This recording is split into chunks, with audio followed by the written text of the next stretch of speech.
ఉదయకాల సమయంలో ఎర్లీ ఎగ్జార్టేషన్స్, ఉదయకాల దేవుని వాక్యంలో భాగంగా ఈ దినము ప్రభు మనకిచ్చిన వాక్యము ఎఫెసీయులకు రాసిన పత్రిక 1వ అధ్యాయము 3వ వచనం. మన ప్రభువైన యేసుక్రీస్తు యొక్క తండ్రి యగు దేవుడు స్తుతింపబడునుగాక.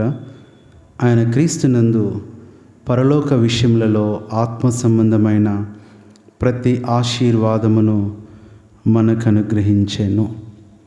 ఈ ఉదయకాలము మనం గుర్తుంచుకోవలసిన ఒక మాట, ప్రతి ఆశీర్వాదమును మనకు అనుగ్రహించెను. దేవుడు నరుడు కాదు, దేవుడు అబద్ధమాడటానికి మానవుడు కాదు, దేవుడు మోసం చేయటానికి మనలాంటి వాడు కాడు.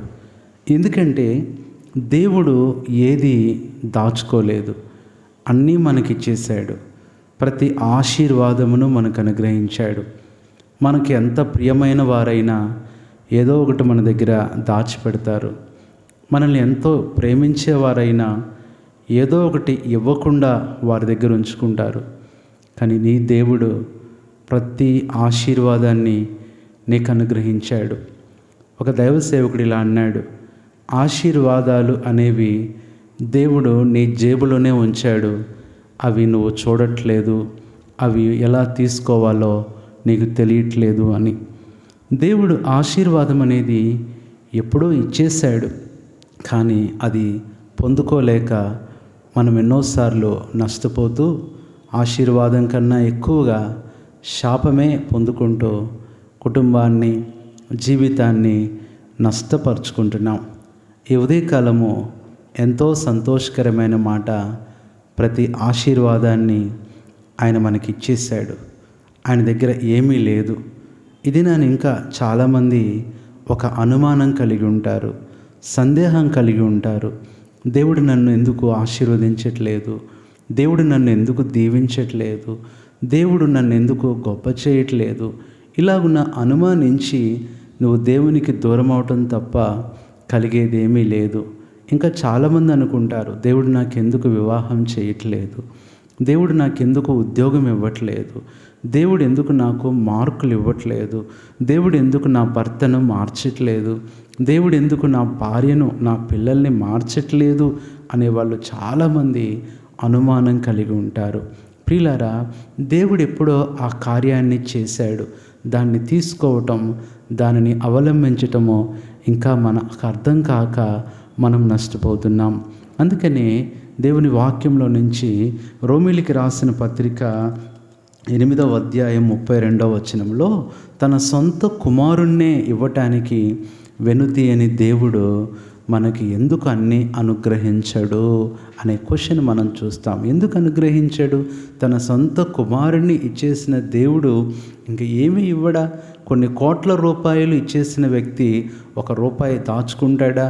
ప్రియులారా, నీ దేవుడు కూడా నీకు అన్నీ ఇచ్చేశాడు.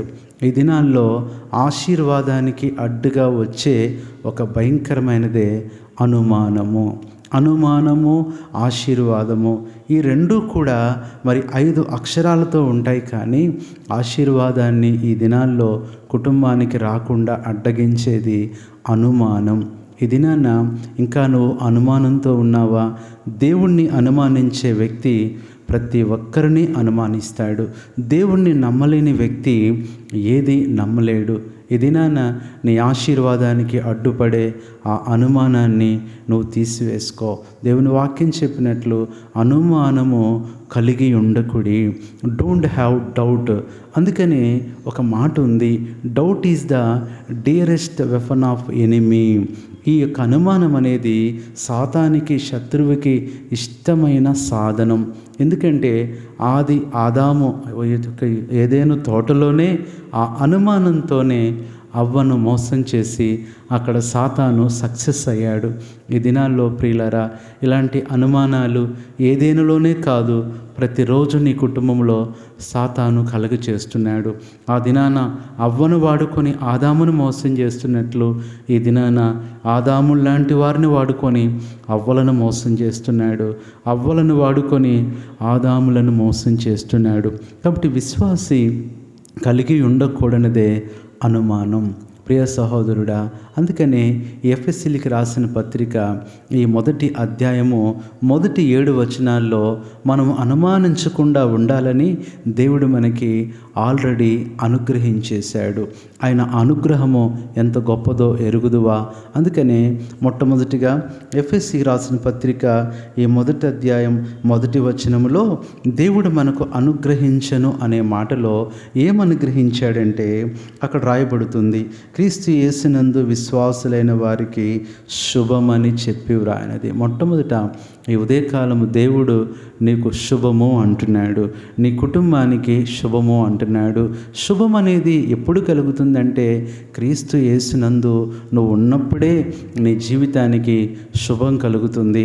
ఉదయాన్నే ప్రార్థనతో, వాక్యముతో, కుటుంబ ప్రార్థనతో దినాన్ని ప్రారంభించి చూడు, నీకు శుభం కలుగుతుంది. ఈ దినాన నువ్వు శుభము అనే షాపులోకి వెళ్ళి బట్టలు కొన్నంత మాత్రాన నీకు శుభము కలగదు. శుభమస్తువుకి వెళ్ళి షాపింగ్ చేసినంత మాత్రాన నీ కుటుంబానికి శుభము రాదు. కానీ అది ప్రభువులో ఉంది. ఇది మొదటి వచనం. రెండవ వచనంలో ఏమని రాశాడంటే మీకు కృపయు సమాధానము కలుగునుగాక. రెండవది దేవుడు సమాధానాన్ని అనుగ్రహించాడు. సమాధానం అనేది మన ఇంట్లోనే ఉంది, కానీ అది మనం చూడట్లేదు, అది వాడుకోవట్లేదు. అసమాధానం అనే మాట మనము అనుకునే కొద్దీ, ఉపయోగించే కొద్దీ సమాధానం అనేది మనకు కనపడదు. కొన్ని పర్యాయాలు కళ్ళజోడును వెతుకుతూ ఉంటారు. కళ్ళజోడును వెతుకుతూ అది ఎక్కడ కనపడదు, ఎక్కడ పెట్టానని చివరికి మరి తెలిసే మాట ఏంటంటే ఆ కళ్ళజోడు ఆ వ్యక్తి పెట్టుకొనే ఉంటాడు. కళ్ళజోడు పెట్టుకొని కళ్ళజోడు కోసం వెతుకుతున్నాడు. ఇంట్లో వాళ్ళు కూడా ఆ కళ్ళజోడు వెతుకుతున్నారు, కానీ అది ఆయన కళ్ళకే ఉంది అని గ్రహించలేకపోతున్నారు. అలాగే దేవుడు నీ ఇంట్లో సమాధానాన్ని ఉంచేశాడు, కానీ నువ్వు చూడట్లేదు. ఇది రెండవ వచనం. మూడవ వచనంలో ఆయన ఏమనుగ్రహించాడు అంటే ఆత్మ సంబంధమైన ఆశీర్వాదం.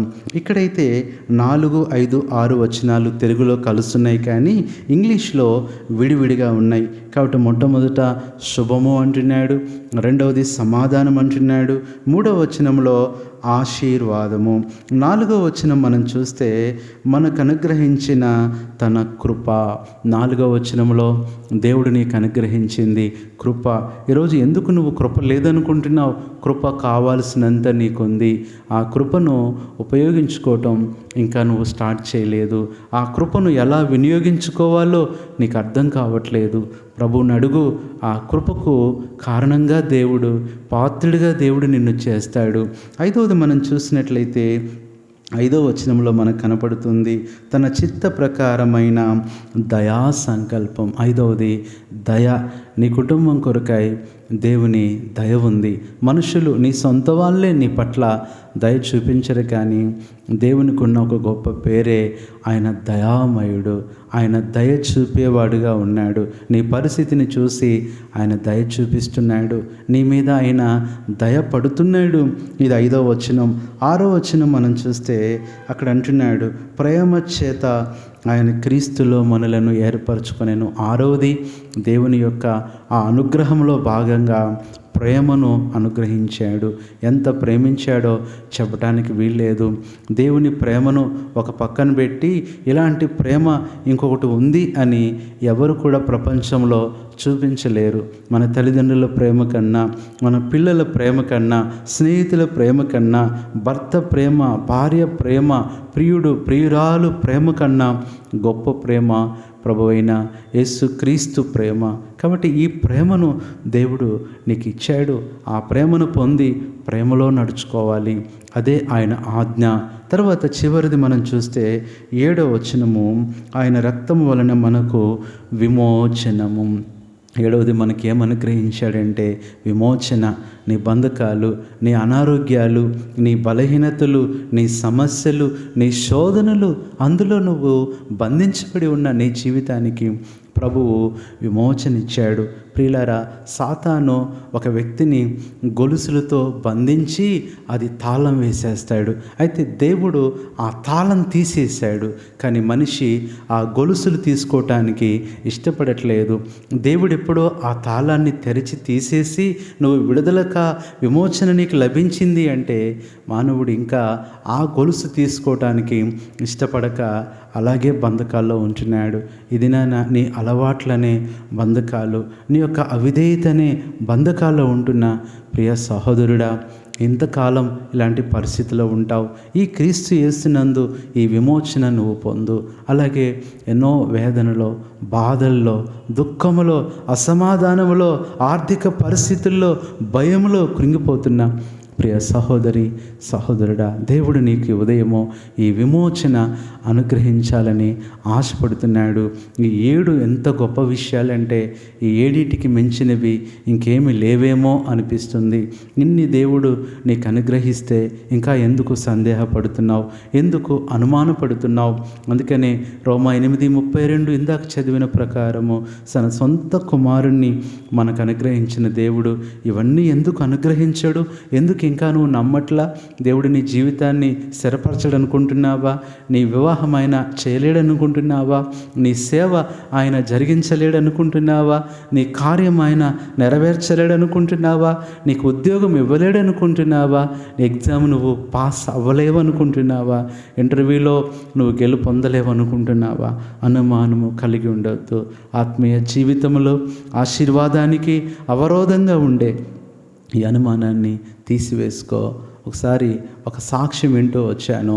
ఒక కుమారుడు తన తండ్రిని ప్రేమించేవాడు కాదు, ద్వేషిస్తూ ఉండేవాడు. చాలాసార్లు ఆ తండ్రి స్కూల్కి వచ్చినప్పుడు, క్యారేజ్ ఇచ్చినప్పుడు కూడా ఎప్పుడు కూడా గొడవ పడుతూ ఉండేవాడు. ఎందుకు కారణం అంటే ఆ తండ్రి తన తండ్రి కాదు, సొంత తండ్రి కాదని అనుమానం. వాళ్ళ బంధువుల్లో ఎవరో ఒక చుట్టము ఆ ఇల్లంటే, ఆ కుటుంబం అంటే పడని ఆ వ్యక్తి చెప్పిందంట ఆ చిన్నప్పుడే, నాయనా నీ నాన్న నిజంగా మీకు సొంత తండ్రి కాదు, ఆయన కాదు నీ తండ్రి అన్నప్పుడు ఆ మనసులో ఆ మాట పడి ఆ వ్యక్తి ఆ చిన్న పిల్లవాడి నుంచి కూడా ఆ తండ్రిని ద్వేషిస్తూ వచ్చాడు. తండ్రి ఎంత ప్రేమించినా అది ద్వేషంగా తీసుకునేవాడు. తండ్రి ఎంత బాగా చూసుకున్నా ఎంతగానో శత్రువుగా భావించేవాడు. ప్రియులారా, ఒకరోజు కాదు, 2 రోజులు కాదు, సుమారుగా 25 సంవత్సరాల వరకు కూడా అలాగే జరుగుతూ వచ్చింది. అయినా ఆ తండ్రి బాధపడుతూ కూడా ఆ కుమారుణ్ణి ప్రేమ ఏమాత్రం తక్కువ చేయలేదు, ఎప్పుడూ ప్రేమిస్తూనే ఉండేవాడు. ఇది జరిగిన సంగతి ప్రియులారా. అయితే ఈ అబ్బాయికి 25 సంవత్సరాల వయసు వచ్చినప్పుడు ఆ తండ్రి చనిపోయాడు. ఆ తండ్రి అనారోగ్యంతో చనిపోయాడు. తండ్రి చనిపోయినప్పటికి కూడా ఈ వ్యక్తికి బాధ లేదు. అందరూ దుఃఖపడుతున్నా, అందరూ వేదన పడుతున్నా ఈ వ్యక్తి బాధపడట్లా. కారణం ఏంటంటే ఇతను నా తండ్రి కాదు అనే ఒక అనుమానము. ప్రియులారా, అందరికీ తెలుసు ఇతను ఏడవడు, ఇతను బాధపడడు, ఎందుకంటే తండ్రి అంటే ఇష్టం లేదు అని. అయితే ఆ తండ్రి ఆ యొక్క డెడ్ బాడీని వారు సమాధి పెట్టెలో పెట్టకముందు స్నానం చేయిస్తూ ఉన్నప్పుడు ప్రియులారా, ఈ అబ్బాయిని కూడా ఒక జగ్గుతో నీళ్లు పోయమని చెప్పారంట. నీళ్లు పోయమని చెప్పినప్పుడు సరే అయిష్టంగానే సరేలే అని చెప్పని బంధువులందరూ చెప్తున్నారని ఆ నీళ్లు తీసుకొని వచ్చి పోస్తున్న సమయంలో ప్రియులారా, ఆయన చూసిన ఒక దృశ్యము గుండె బద్దలైపోయింది.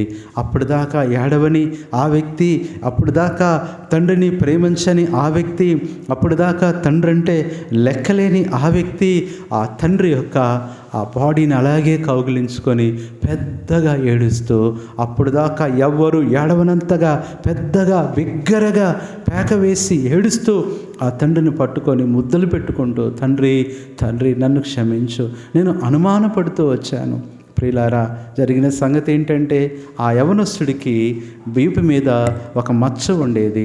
ఆ మచ్చ, అదే మచ్చ ఆ తండ్రి వీపు మీద ఉండటం ఆ రోజు చూశాడు. ఆ మచ్చ చూడగానే అర్థమైపోయింది, తన తండ్రికి ఎక్కడైతే మచ్చ ఉందో తనకు కూడా అదే మచ్చ ఉంది. అర్థమైపోయింది, నా బంధువులు చెప్పింది, నా స్నేహితులు చెప్పింది అబద్ధం, నా తండ్రి చెప్పిందే నిజం. ఎందుకంటే నిజంగా ఆయన నా కన్న తండ్రే. ఎంతో దుఃఖపడుతూ వచ్చాడు. 25 సంవత్సరాలు ప్రేమను పోగొట్టుకున్నాను. 25 సంవత్సరాలు తండ్రితో మాట్లాడలేకపోయానే. 25 సంవత్సరాలు తండ్రిని ఆదరించలేకపోయానే. ఆ తండ్రి ప్రేమను ఎంతో పోగొట్టుకున్నా. ఎన్నోసార్లు తండ్రి నా దగ్గరికి వచ్చినప్పుడు త్రోసివేశాను, తృణీకరించాను. ఈయన నా తండ్రే, ఇంకెవరు చెప్పినా ఎవరు చెప్పకపోయినా నేను నమ్ముతున్నాను, ఇక సందేహం లేదు. ఎందుకంటే ఆ మచ్చ ఎక్కడైతే ఎంతైతే ఉందో అలాగూ నాకుంది. ఆయన నా కన్న తండ్రి అని ఎంత ఏడ్చాడో. ఇప్పుడు అంటున్నాడు, తండ్రి నువ్వు బ్రతుకుంటే నేను నిన్ను తండ్రి అని పిలుస్తాను, నీతో మాట్లాడతాను, నిన్ను ప్రేమిస్తాను, నీతో కలిసి బజారుకు వస్తాను. ఎంత కన్నీరు కార్చినా ఆ తండ్రి చూడలేడు, వినలేడు. ప్రియ సహోదరుడా, సహోదరి, ఆ మచ్చ అనేది ఆ వ్యక్తి యొక్క అనుమానాన్ని పోగొట్టింది. నీ పరమ తండ్రి ప్రభువైన యేసుక్రీస్తు వారు నీ కొరకు ఎన్ని మచ్చలు కలిగి ఉన్నాడో తెలుసా? ఆ ప్రతి మచ్చ కూడా అది గాయపు మచ్చే. ఆ గాయం అయింది కూడా నీ కొరకే. ఇంకా ఆ దేవుణ్ణి ఎరగక ఆయన నాకు దేవుడు కాదు, నాకు ప్రభువు కాదు అనే ఆలోచనలో నువ్వు ఉంటూ వచ్చావేమో. ఆ గాయాలు చూడు.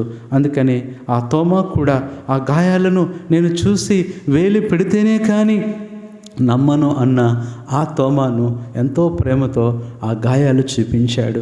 ఉదయకాలము ప్రియ సహోదరుడా, సహోదరి, నీ కొరకు ఎన్ని గాయాలు, శరీరమంతా మచ్చలు కలిగి ఉన్న ఆ ప్రభువును చూడు. ఇంకా చెప్పాలంటే ఆ గాయాలు, ఆ మచ్చలు ఆయన కలిగి ఉన్నాడు. కానీ మనల్ని అయితే తేటగా నిష్కలంకంగా ఉంచాలని ఒక్క గాయం కూడా మనకు లేకుండా చేశాడు. ఆ తండ్రి ప్రేమ కన్నా ఈ తండ్రి ప్రేమ ఎంత గొప్పదో ఎరుగు. అనుమానం కలిగి ఉండవద్దు. ప్రతి ఆశీర్వాదం నీదే. ప్రభు నీకు ఇచ్చేశాడు, నీకు సహాయం చేస్తాడు. నమ్మకంతో ఆయన వైపు చూడు. దేవుని మహిమను చూస్తావు. నీ కొరకై ప్రార్థన చేస్తాం. పరిశుద్ధమైన తండ్రి, ప్రేమ కలిగిన ప్రభువా, యేసుక్రీస్తు నామంలో నీ పాదాలు వందనాలు చెల్లించుకుంటున్నాం.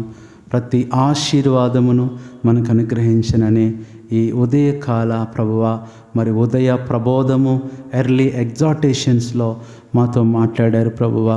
నిజమే తండ్రి, అనేక సార్లు ఆశీర్వాదానికి అడ్డుపడే అనుమానమే మా జీవితాలను పాడు చేస్తుంది. ఈ దినాలు కుటుంబాలకు, కలహాలకు ప్రభువా, అసమాధానానికి కారణమే, బీజమే అనుమానమని. అనుమానం అనేది సాతానుకు ప్రియమైన ఆయుధమని మీరు గుర్తు చేశారు ప్రభువా.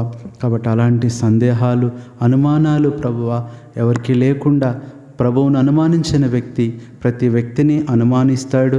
ప్రభువును సందేహించిన వ్యక్తి ప్రతి ఒక్కటి సందేహిస్తాడని హెచ్చరించారు. ఇంకా మా హృదయంలో, మా జీవితంలో అనేక రకాలుగా ఆ యవనస్తుడి హృదయంలో ఎలాగైతే ఒక వ్యక్తి ద్వారా అనుమాన బీజం పడి 25 సంవత్సరాలు తండ్రికి దూరం చేసిందో, అలాంటి ప్రభువా అనుమానపు బీజాలు మాలో లేకుండా మేము ప్రభువా నీ యందు పూర్తి విశ్వాసంతో, సంపూర్ణ నమ్మకంతో నీవు మా తండ్రివని, మేము నీ కుమారులమని ఎరిగి నమ్మి నిన్ను ప్రేమించి నీ ఆజ్ఞలు అనుసరించి నడుచుకునే భాగ్యం మాకు దయచేయమని ఉదయకాలం ప్రభువా నీ మాటలు వింటున్న ప్రతి ఒక్కరిని దర్శించండి, ఆదరించండి, ధైర్యపరచమని, మీరే మహిమను పొందమని, స్వస్థపరచమని ప్రభువైన యేసుక్రీస్తు నామములో ప్రార్థిస్తున్నాము తండ్రి. ఆమేన్. మన తండ్రి అయిన దేవుని ప్రేమ, ప్రభువైన యేసుక్రీస్తు కృప, పరిశుద్ధాత్మ దేవుని అన్యోన్య సహవాసం ఈ ఉదయకాలం ఈ మాటలు వింటున్న ప్రతి ఒక్కరికి తోడై ఉండి ఆశీర్వదించునుగాక. ఆమేన్.